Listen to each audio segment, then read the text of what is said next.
It's 5:33 in the morning, Saturday, July 25th.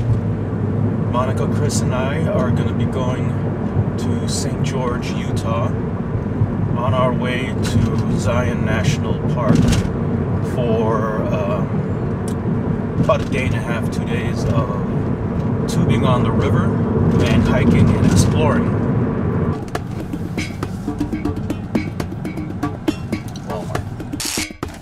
Steak sticks, lots of protein, Rockstar Energy Shot, lots of caffeine. Tank is full of gas. Hang on, we're going to the car wash. 3, 4, 3, 1, 0. Yes,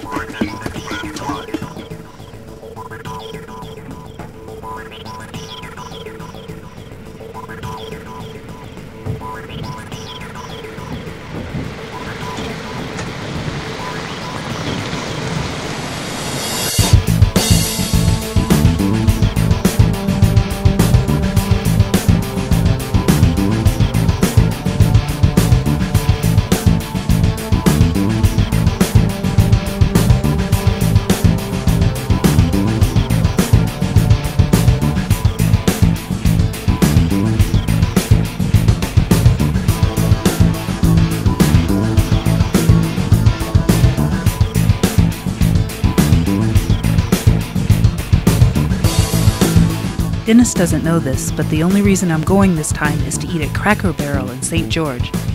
And Chris doesn't even know about this trip. I loaded him in the car last night after he fell asleep. He'll wake up in a booster seat with pancakes in front of him and be like, huh? Good times.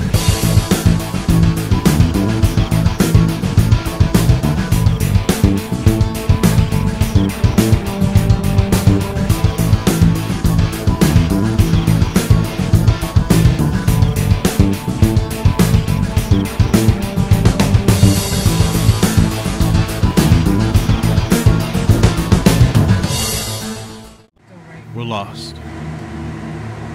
We were looking for a state park, the turnoff for which was somehow misplaced. But wouldn't they have a sign?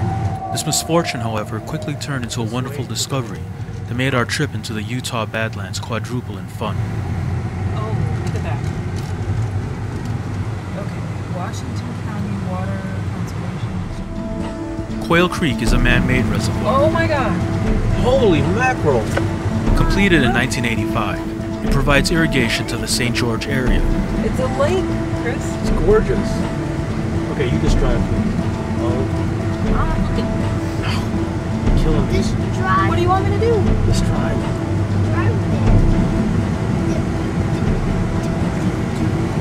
This is Quail Creek National Park. Quail Creek. Quail Park. What's the name of this place? Quail Creek? Quail Creek. Quail Creek, right? Quail's. It's not it's not Zion National Park, but it's pretty gorgeous. Quail Ridge. Quail Ridge. Although we can barely get the name of this cool blue wonder straight, I have no doubt that we had just made a lifelong nature friend that we will visit for years to come. As we pose and took pictures on the rocky shoreline, we could see and hear numerous motorboats carving new waves into the water behind us, which brought a thought to mind. What's buried 120 feet below the sapphire blue surface? Were towns abandoned when the dams were built and the water rose? If there are structures that still stand, and if we were properly outfitted, would we be able to camp there? We must come better equipped on our next visit to this place, with diving gear and portable underwater lights. Can Monica, Chris, and I survive the deep?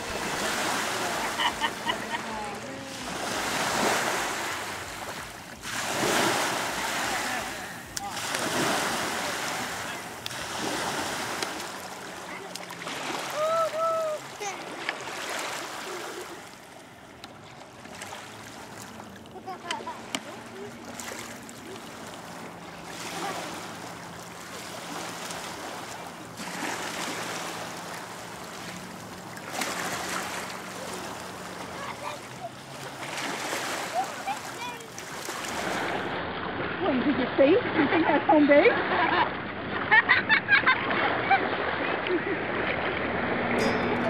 These repeated dunkings are meant to impress upon Chris the importance of suppressing any feelings of frustration or anger. Letting your emotions run amok in a survival situation can easily get you and others killed. Chris was warned before the lesson began that no matter how many times he is thrown into the water, he is not to become angry. This lesson he has mastered. Chris isn't just tagging along with us on these adventures, he's learning firsthand about the incredible beauty and dangers this world has to offer us. Here, I'm showing Chris how to skip rocks, a useful skill to have if you've become shipwrecked on a deserted island. Rock skipping has been utilized for centuries to mimic the surface splashes of drowning insects, which in turn lures hungry fish to the surface, where they become easy targets for firearms. As you can see, Chris has many years of practice ahead of him. Proof that this part of the country was once underwater. There's shells, little white shells. Now this could be a snail shell, I'll give you that. But this guy right here is an obvious shell that you find on the shore of the ocean. What was living here before? Chickens. Water chickens? Do those live with SpongeBob? And if chickens go quack quack, what do water chickens do? Okay.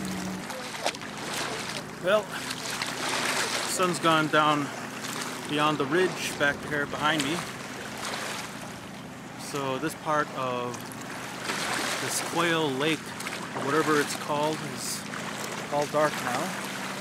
I'll be the first to admit that I've been very hard on Hurricane, which by the way is how the old-timers around here pronounce it, having called the town nothing more than a dusty, overgrown trailer park. In my defense, I made these cunning remarks never having set foot in the place. Now that we've been here, and have driven past quaint farms and miniature ranches tucked between mountain foothills and two-lane country roads, and knowing that such a beautiful lake hides behind these rugged mountains, I have to admit that I am very taken with the place. One day we may even find ourselves sitting on a porch, having coffee as the sun sets on our double wide after a day of boating on Quail Canyon Creek.